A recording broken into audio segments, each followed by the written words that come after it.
All right. Welcome to the Cinephile Hissy podcast, the tirade-filled movie debate podcast hosted by two film critics, two amazing dads, and two pretty shitty teachers. I'm Don Shanahan. And I'm William Skin Job Johnson. Oh, see, we're going there already. Folks, we're damn glad to have you. This is all for tantrum's sake, where shared passions and high fives wash away any place for hate. In the end, we encourage you all to love what you love. But for now, the gloves are off and the hissy fit is on. I got a good feeling about this one. This week, folks, we're talking about Blade Runner 2049. It is a sequel and follow-up to last week's episode that talked about 1982's original Blade Runner. This comes recommended by William Big Billy Johnson. And this is going to be a nice little follow-up from last week. And our format is this because we have our returning guest back again. The recommending lover, which is going to be William Johnson's going to go first. The hater, and I do dislike this film. I will go second and get 5 uninterrupted minutes to shower. Well, first things first, the lover is going to get 5 uninterrupted minutes to shower their praise and state their high-minded case. The hater, which is me, is going to follow with 5 uninterrupted minutes of their own to present their counterpoints with any manner of intellectual scorched earth. We'll see. After that, Ben Cahlamer is back again to be our tiebreaker guest, and he will have his 5 minutes of say. After that, we will open it up for shared conversation where the hissy fit will get chippy. We hope you've got your judge's scorecard. I'm really hoping for some help here on this one. I'm pretty sure I'm losing, and that's okay because, folks, let's go. Cool. So, Ben, just in case no one listened to our last episode, which I assume they are going to because the amount of fanboys and fangirls that basically follow you in your wake, I've seen it at the press screenings. People just flock around you and just want to just touch you or get a bit of you just for 1 second. Just in case anyone wasn't around for the last episode, who are you and who's your daddy and what do you do? Well, I changed into my skin job outfit for this particular episode. The replicant outfit was at the dry cleaners in between last week and this week.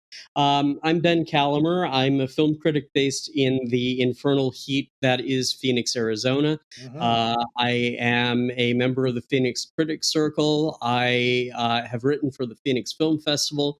I write currently, and I forgot to mention this last week, I write for a website called the Cinephile, Files, not Philes. I think I just misspelled that, but it doesn't matter. I also write for my own website, The Movie Review, Revue. I'm on Facebook. I'm sometimes on Twitter. I'm sometimes on Letterboxd, and I'm not shy about people touching me or wanting a piece of me. Just don't find me at my local Denny's at 10:30 on Saturday night. Well, and I know this from personal experience because I was so moved one time at a screening of Jumanji: The Next Level that I reached out and held Ben's hand, and it made me feel better. So it's true. People want a piece of it. Wow. Yeah. It's the power of the movies, Will. It's the power of the movies. I will say this. I appreciate that Don introduced the episode as we being two awesome dads. What you may have heard in the last episode was me and Ben were experiencing a dust storm in which my youngest daughter was freaking out. So if in the background you happen to hear me going, "Shut up, I'm trying to record," that was me talking to the dog, not the kids. Yeah. So I'm still an awesome dad. Okay.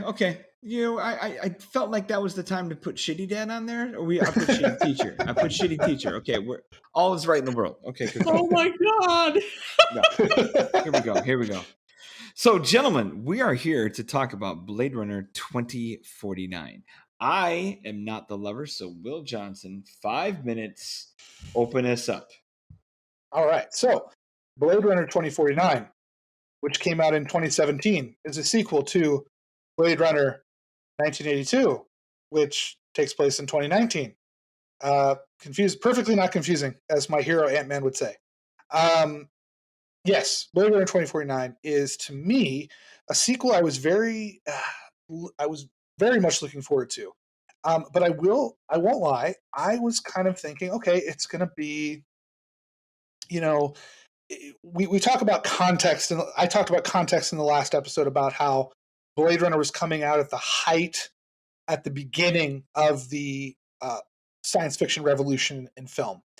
Blade Runner 2049 is kind of a different beast in that around that time, and we're still, I don't want to say suffering from it because there can be good examples of it, but Blade Runner 2049 was coming out at a time when people were essentially rebooting or attempting to recreate experiences, feelings, and films of yesteryear. So when Blade Runner 2049 was announced, I did have a natural skepticism because I was like, well, it can't touch the original, right? And this is just a cash grab, right? But then I remembered the first Blade Runner was not a cash grab. It was, like Ben had mentioned in the last episode, an independently financed film that did not make a lot of money. This one was obviously backed a little bit bigger. It's a $185 million production. It had Columbia Pictures attached to it, Scott Free Productions, Alcon Entertainment, all these people, and plus it was distributed by both Warner Brothers and Sony. So it's kind of a huge deal. So that you knew they had to be putting something into this. This wasn't just a smash and grab kind of deal to make some money. And typical of Blade Runner, the first one, Blade Runner 2049 was, I would say for a film like the first Blade Runner, a massive success, but considering that the budget was so high and the marketing was so high, it really never broke even though it made north of $200 million. But that's what surprised me the most. My expectations were, okay, we're going down a nostalgia trip. But what I got instead became, to me, my number one film of all time. And I say that with confidence because it was always in my top 5 upon initial views of it. But I recently saw a screening of it at the Alamo Drafthouse in Tempe.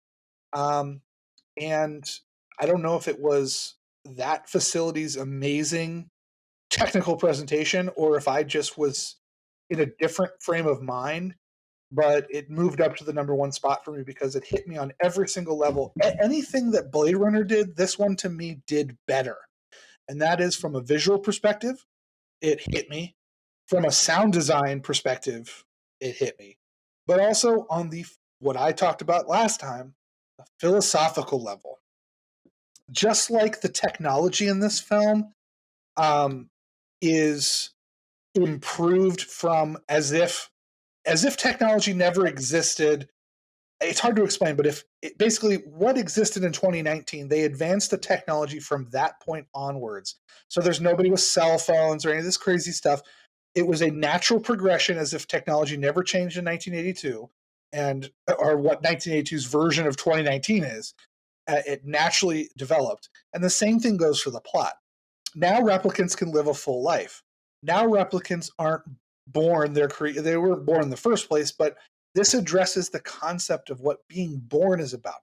So we're talking about not only the creation of humanity from the essence of memories and feelings and fate and morality, but now we're literally talking about the essence of being born. Because as Ryan Gosling's character Kay says, to be born is to have a soul.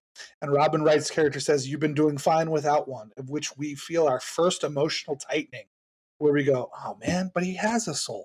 Maybe he doesn't, but he does.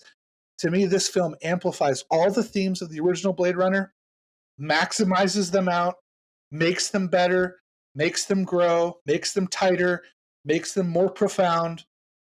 It just overall is a great sequel, but also a great improvement upon an already excellent, amazing film.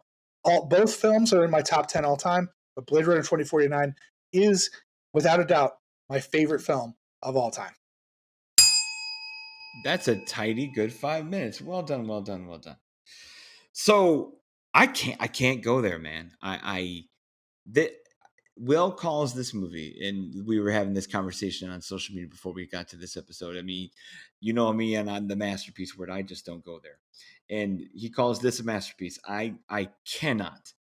Denis Villeneuve has made better films. I tell you where this movie is a masterpiece, and I'm one of those people where everybody can get a masterpiece in their life because there's different people coming together and all that. Just the collaboration that is a film. To call a movie a masterpiece just for a Ridley Scott or just for a single person is it undercuts all the people who make these movies. And this movie is a masterpiece for about 6 people.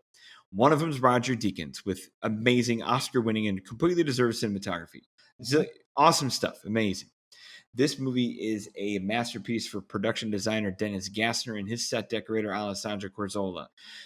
Should have won the Oscar. Amazing stuff. The practical sets that you combine with the visual effects are seamless and eye-poppingly amazing, especially when you're coming, like you said, from the watershed that was 1982 and how distinct that movie was designed and how it would be really easy just to overblow all of it and say, hey, it's been 30 years, look how good filmmaking is, and also, hey, it's been 30 years, look how good the future is. And this movie is a seamless merger of those things, where production design, Dennis Gassner nailed it. Amazing. And the visual effects are pretty top-notch, too. I don't know if I call it a masterpiece in any kind of way, but 2.5 pieces of a masterpiece.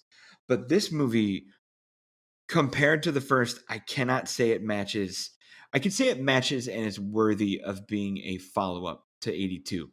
But I don't see a spot anywhere other than Deakins and maybe production design where it exceeds the original for a couple of reasons. One, the characters just cannot hold a torch to the very first film. And I know I will open his comments talking about nostalgia and wanting to grab the old feelings of old times. And I tell you what, as soon as Harrison Ford shows up, finally a good, interesting character shows up, and it took a nostalgia drop to do it. If this was any other movie, we would call this movie out for being a nostalgia drop. Like, the crutch that is needed to bring Harrison Ford in. Now, as a sequel, I respect it because if you don't have Harrison, what are you doing? Which is fine. But Ryan Gosling does so little for me. I admire the guy as an actor from time to time. I know he gets a lot of shit for being kind of a mushy mouth mumbler of a dude who doesn't do a lot of things great. And this I can't say this is a very stretched performance for him, but it does not compel me in any kind of way that Harrison's original character did. The ancillary characters and the villains are a step and a half down. There's no one doing what Rutger Hauer can do to really compel you with whether this movie is going. So this movie can look like $1 zillion. It can have 90 minutes of fucking establishing shots that are shot by the best cameraman on the planet. But other than that, I am so bored and lost and uninspired by what this movie is. It's a very well done film, and it looks great and it sounds great, and that's all well and good. But for a person like myself, the anchors of emotion and effect, especially as every movie has a lesson guy, I just don't get that out of this movie. It looks great and it's a great experiment for all that. But this is another one of those movies like Tree of Life, or movies that all these, I don't want to say the film bros of the world, but I know. But there's all these movies that people put on pedestals just because they look beautiful. And you know what? Things can look beautiful and they can taste like shit. Or they can look beautiful and still be empty inside. And that's where I'm at with this. This is the prettiest looking, boring movie I've seen in, the 7 years since The Tree of Life. I'll tip my hat to the looks and aesthetics. But I'm unmoved by anything from a storytelling standpoint. And I wish I was moved better. Maybe that will play better on a rewatch. I was not going to sit through 180 goddamn minutes of this movie again to get ready for this podcast. It deserves it. Should give it another chance. But man, I'm an open-minded guy. I'm a heady person who watched it on the big screen in Dolby Atmos. And it looks the part. It muscles the part. But man, it is helium inside. And I got nothing for it. So Ben, be it a tiebreaker. I don't have a timer on these 5 minutes, but I have to be up. It's interesting because I'm actually going to be a tiebreaker. I sit somewhere in between Will and you, Don.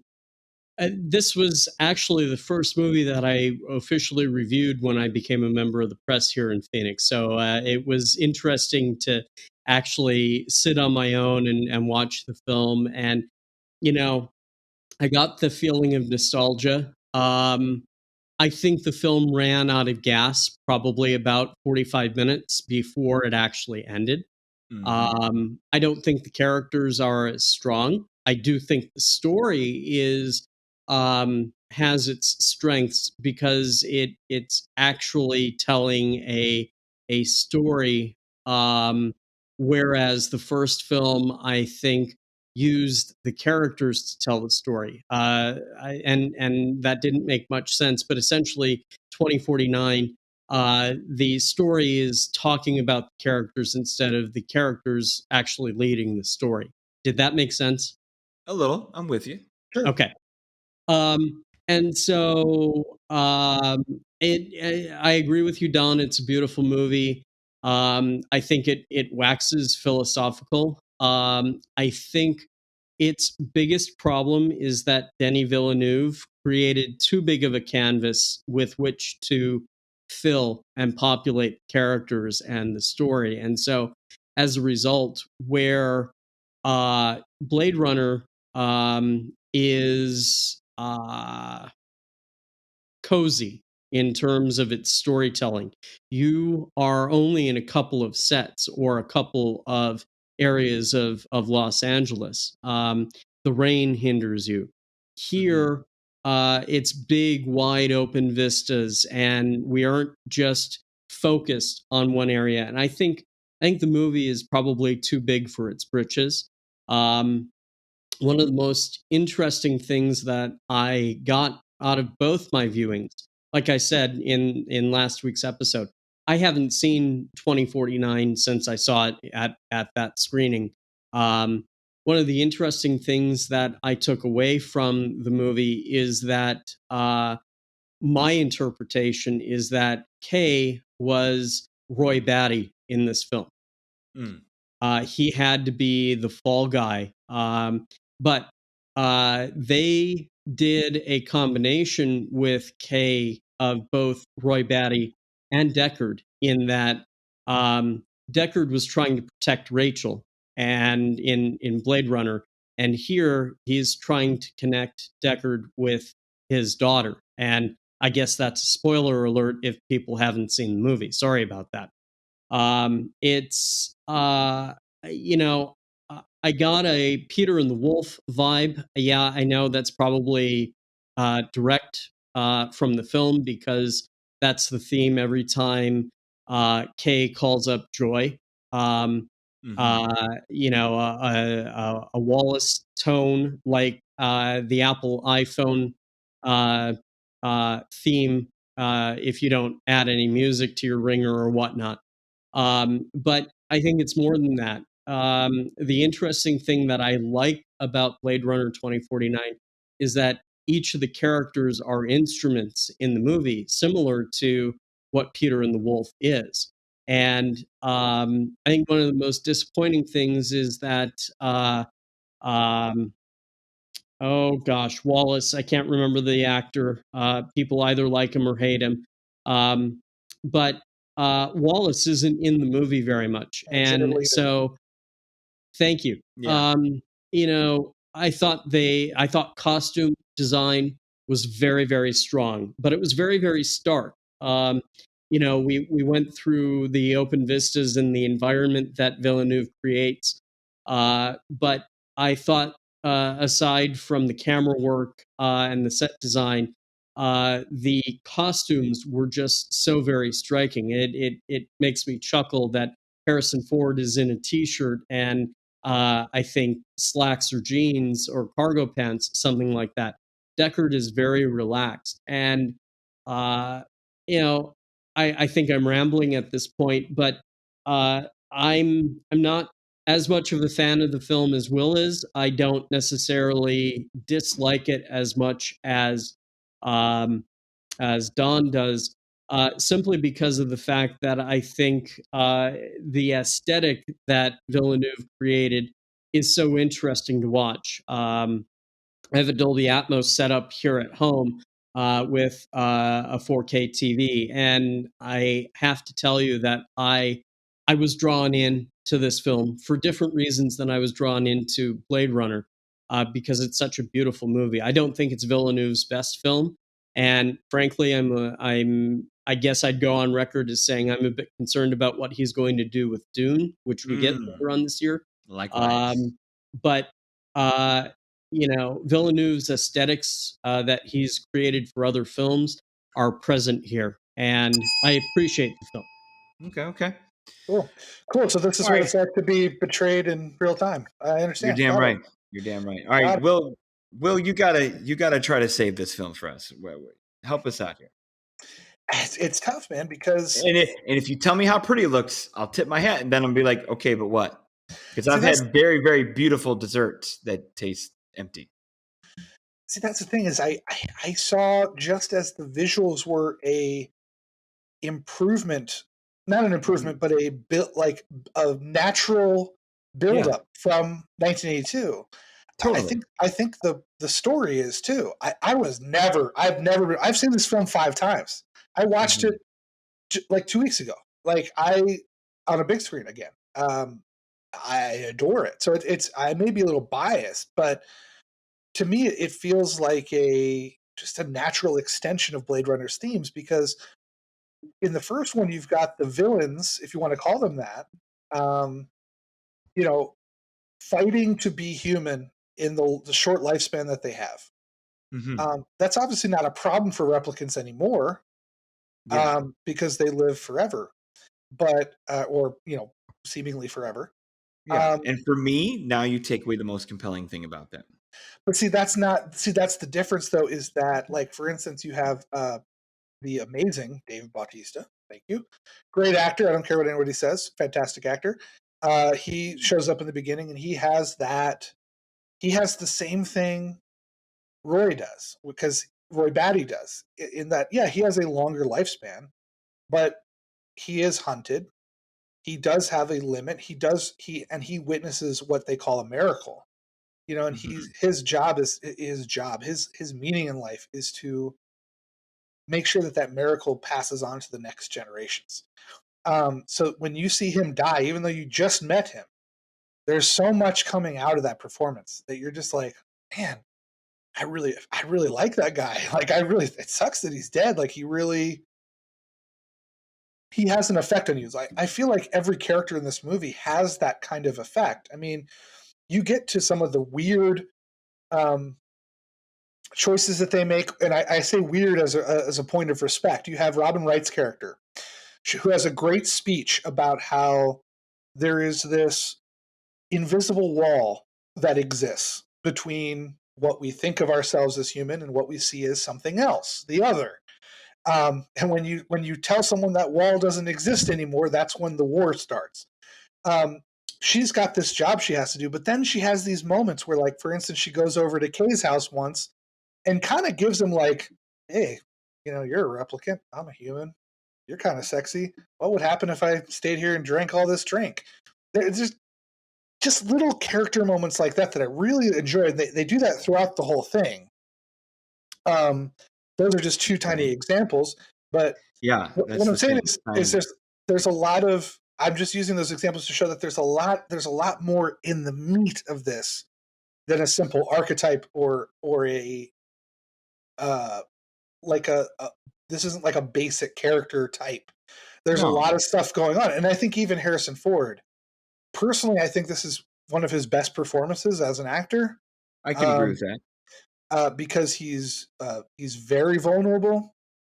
He's doing some stuff he hasn't done in a long time, which is, seeing stuff in his eyes, seeing stuff in his face.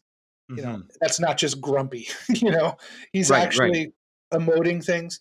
I think Gosling, who is a great actor. His build up. He has these moments where I think people could see that as being boring or one note because he's very quiet. But he has this moment when he finds out, when he thinks he finds out that his implanted memory is actually real, and he thinks he's quote unquote the one, where he has this emotional breakdown where he kicks something and screams, and it's so earned. It just feels earned because you're you're building up that anticipation, that building up that intensity to that emotional outburst. Like, you don't need to be yelling and screaming and emoting 24/7 to get your point across. You can see this man, even though he's not a man, slowly unraveling. And then, of course, the big twist is that he isn't the one. It is an implanted memory.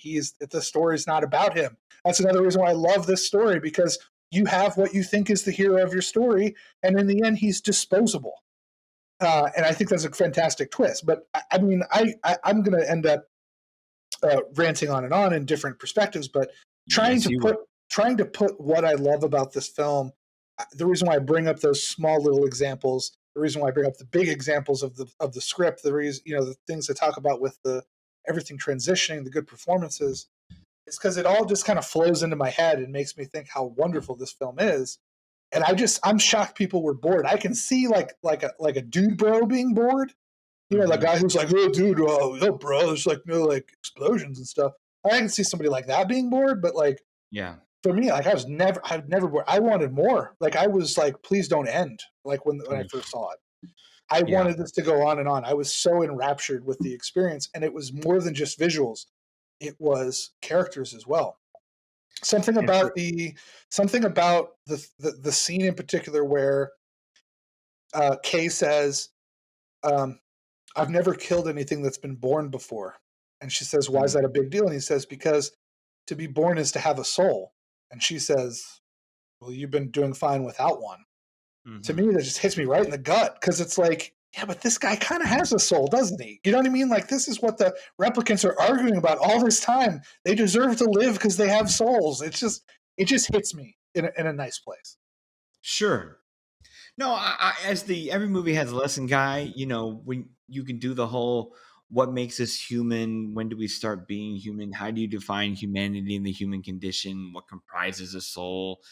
Can souls exist in non-human places? And if so, how? Like, I get all that. And a lot of us, I'm one of those people who thinks I'm not the most religious guy in the world. I go to church. I've been missionary dated by my wife to do so and all that. But I get to that place where I'm like, I do see those things in other places. I watch a nature documentary and I see a caring parent as much as I would a human one, and that kind of thing. But I can't squeeze that kind of lemonade out of this movie. I wish I could. I respect what you're saying. I see the danglings of it, no doubt. Like, it's all there, but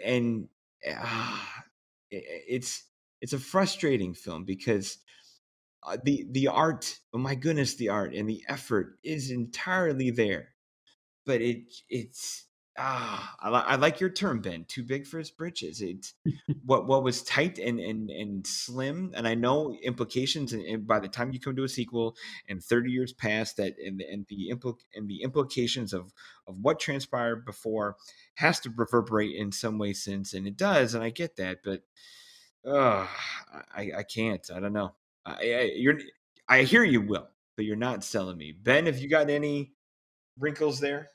I think my problem with the film is that it's not as existential as Blade Runner was. That's a great way of putting it.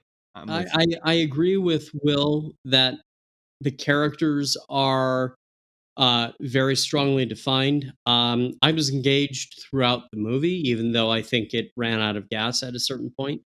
I do like what Harrison Ford did with the film, but I think what 2049 is missing that Blade Runner had is an anti-hero. Harrison Ford as Deckard was an anti-hero. Kay is not an anti-hero because he is so conditioned to live his life as a Blade Runner that he doesn't question anything. He's not allowed to question anything. Right. When he finally questions things, and we are led in this film. And I don't think it's the type of story where we need the lead character to lead us from point A to point B to point C to point D. I can dismiss it a little bit because it is very procedural. It's less mechanical than Blade Runner, but I think when you have a mechanical film like Blade Runner, you take away the human element, even though this is very much about humans finding themselves. as we evolve. And I don't know that the movie really captured the spirit of evolution. Will, you made very good points. I see all of them. I agree with them. All of those things make the movie work for me. But overall, I think the palette is just too big. Okay. There's definitely a thing to be said about, like, for instance, one of my favorite sci-fi films, I put it in my top 20 of the decade when we wrote that. I think it was around 2020. Is Dread. Dread is a great example of having a very like expanding world, but only focusing on a tiny sliver of it to the benefit of the story. So I get that. Like you guys said in the last episode, Blade Runner takes place pretty much in LA within, I think they called it Ridleyville, and the set, because it was the New York backlot that they just redressed. Right. So there's only like a couple seats, there's only like a couple of actual sets, a couple of actual streets. It is very self-contained. And I think that does help, because you're like, man, if it's really shitty here, what's it like everywhere else? I don't think, right. I don't think Blade Runner 2049 goes too far out of that. I mean, you do see Las Vegas, and what obviously is there was a nuclear meltdown there. You do see some of the outer regions of California, including like that wall of, that the dam that's protecting the oceans that are rising from taking over the city. Mm-hmm. But I never feel like those are used just to be used. Like, you know what I mean? They're not. They don't feel like set pieces. They just feel like part of the lived-in environment. You're just seeing a little bit more, and that happens to be with the budget. I'm sure Ridley Scott would have shown more too if he had more money. You know what I mean? It's just I didn't mind any of that stuff. In terms of the existentialism, I kind of agree and kind of disagree. I think it's a different type of existentialism. The first one is definitely a little bit more, I'm not going to say high stakes, but you have this concept of what it's like to just be alive in general, right? Mm-hmm, mm-hmm. So you have Sebastian, who had that disease that prematurely aged him. So he's a human, but he has premature aging. You've got the replicants who only live for 4 years. You've got the replicant who can live forever. You've got the human who might not be a human. There's it's kind of up in the air about like what Deckard is. I think obviously this movie spells it out for us, but the first one has that mystery. I think he's human. I think he's human too. Yeah, I didn't think he was until this movie came out. I thought he was a replicant until this movie, and then I was like, okay. But anyway, my point is that it's more about living life in general. What I like about this film is that it's about the creation of life, because there's a lot of stuff about we're not worried anymore about the replicants and whether they can live, because now they can live, they can have lives, they can have feelings. But it's like, what happens when it all comes back to that wall comment? What happens when the other can start reproducing? And there's the whole thing about, no matter how smart Jared Leto is in this movie, mm-hmm. he can't make the technology that can create a someone that can be born. Like, he can't, for some reason, he can't do it. And does that have something to say about the fact that he himself is almost as manufactured as his products? You know, he's blind, but he can see with his mechanical implants. He has no emotion. There's a lot to say. There's a lot of stuff going on, in my opinion, about life. Yeah. I don't disagree that there's a lot happening. Is it as much about the creation of life, or is it about as much as it is about the preservation of life? Fair question. That's good. That's a good point. Well, yeah, that's an excellent question, because Kay, you kind of nailed it best. This is why I like his character. You kind of get the impression that he was made and created. He wasn't born, and he's kind of existing the life that he's supposed to exist in. But by seeing a birth of a replicant child, that's when he begins to question what exactly is his life. And I like the idea that the story of the implanted memories, which actually ended up being real, and they ended up being Deckard's daughter's memories, but the concept that he thinks he could be something important, and he is in the end just the cog in the wheel that he was always. I find that almost a tragedy of storytelling, because it's like, holy crap, I love this character, but he, in the end, he means just as much as we thought he did. He's literally just a skin job. It just it kind of, I don't know, it just hits me in the emotional front there. Well, and I think that's why when they wrote the character, I think that's why they patterned. That's why I think that Kay was the Roy Batty character of the first film, because Roy Batty was just another cog in the wheel, but he had grown beyond his programming, his desire for more life, just like Kay's desire to learn more. There was actually that moment when Kay is doing his research about in the archives, where it's discovered that they like Star Wars, they hid the true nature of the offspring in the data, and they copied one data element over to the other to hide the daughter, where I thought that they were actually twins. Interesting. Because she died giving birth, right? And they had to do a C-section. So one could make the fantastic leap that they were twins. Interesting. Yeah, okay. Interesting. No doubt this movie has lots of tangents and places that can be explored, and have places that are worthy to explore. And I know we like Will, when you introduced this landed during a time where nostalgia was being pumped like crazy. We got within the same decade, we got a second Tron. We had these 3 new Star Wars films. Star Trek was getting its new spins and newfangled things, and this was a hard time to come out and not look like a nostalgia trip. And this, by expanding the way it did, this film was heady enough to show that it can matter and stand on its own. Here's the one thing I'm going to argue about.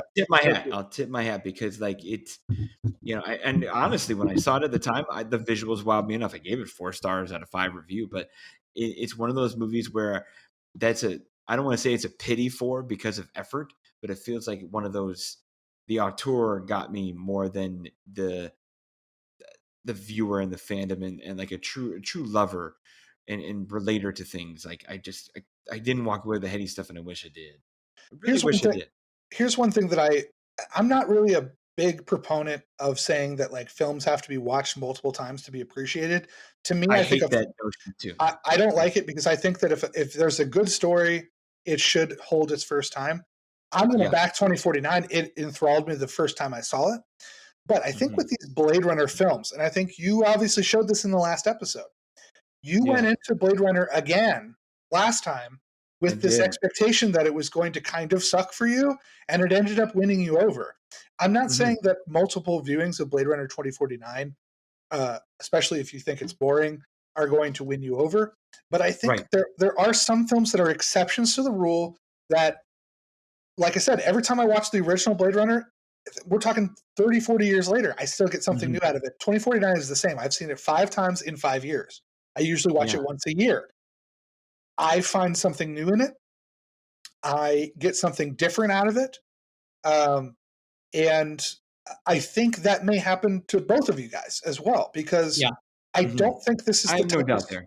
I don't think this is the type of story that just, this isn't like a Fast and the Furious 8 or 9 where it's kind of disposable entertainment. This is something that is meant to kind of, because even if you're saying that it didn't work for you, or it wasn't as good as the original, you still think there's something there. I'm getting that impression. Oh, no. And the aesthetics really help sell that. And there's something there thematically that I'm not saying I'm missing, because I am also with you. Like, I call that a flaw of a movie. Like, if you can't get it the first time, and especially an astute person, I do consider myself a person who's not checking his phone, not watching a movie on a laptop, not scribbling on a notepad. I still scribble on a notepad, but like, I'm there, I'm into it. I'm not watching trailers. I don't come in with really high and overly constructed expectations in anything. Like, it shouldn't be hard to suck me in and wow me over. Boy, say that on a podcast and not get in trouble. Ah, But this is a movie that I think does count as the exception to the rule. I will get my window. I will get my chance to watch this again, and I hope it lands better for me. But time. Go ahead, Ben. I think just like Blade Runner, perspective and your point of view alters how you perceive the film. And so, like I said, I hadn't seen it since it came out in the theater. I watched it with another set of eyes. I could be biased because I watched the first film. I did the double feature, both of them with no break. Yeah.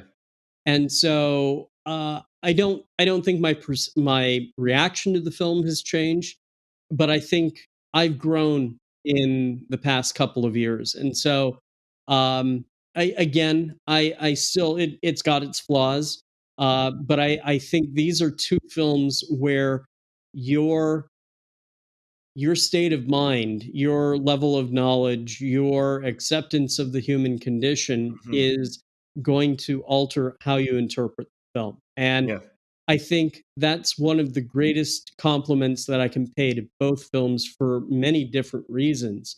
Why both films are if I were somebody who were to rank films, both films would rank highly for me, but I don't think they'd be in my top. I don't think Blade Runner 2049 would be in a top 20.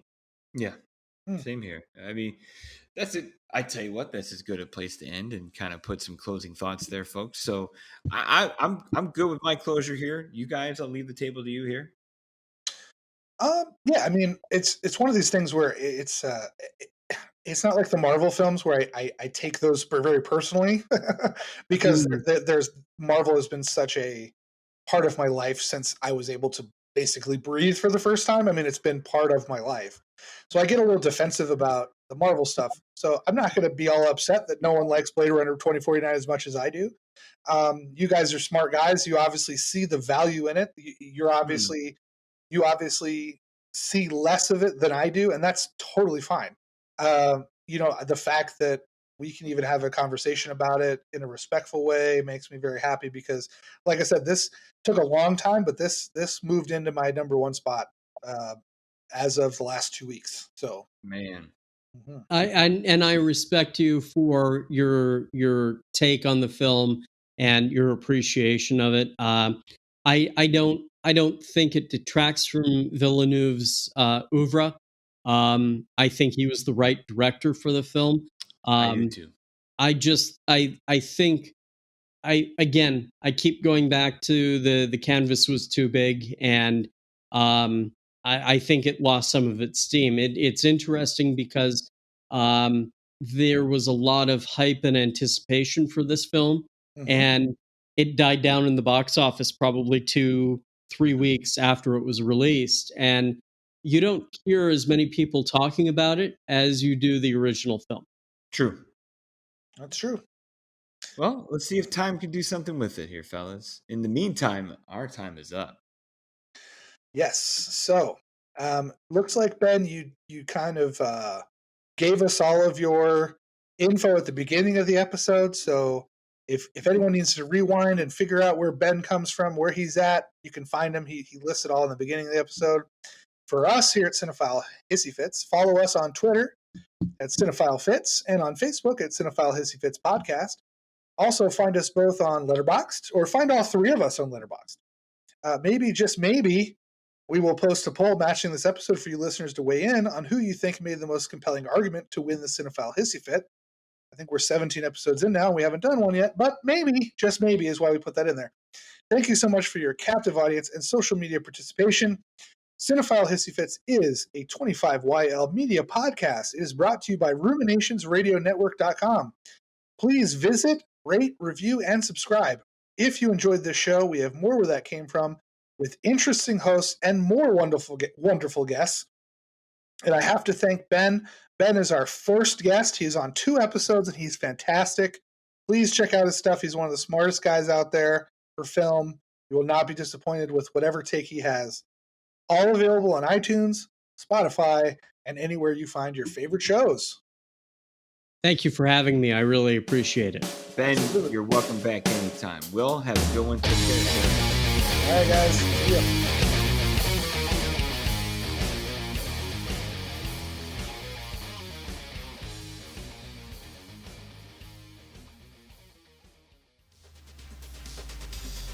What's up, gang? This is Hoptimus. You've been listening to one of the great new podcasts from Ruminations Radio Network. If you want some more tasty sound vibes, come check out my new podcast, The Retro Futurist Culture, where we talk about alternate timelines, cyberpunk, anime, and other crazy worlds. If that does not strike your fancy, we have plenty of other great shows at ruminationsradionetwork.com.